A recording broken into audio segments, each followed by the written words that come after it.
కర్ణాటక రాజులటి శీలపు చిడ్డాగిడి భార్య నాకు సకల సంపదలు భోగవాద్యాలు ధనకరక వస్తు వాహనములు అన్నీ కలువు కదా.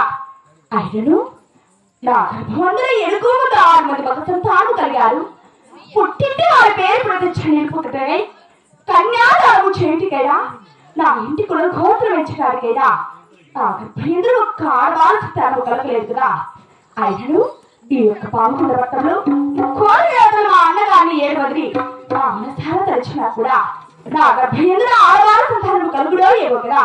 ఒక్కసారి తలచి చూసేదని కాక గోవిందరామ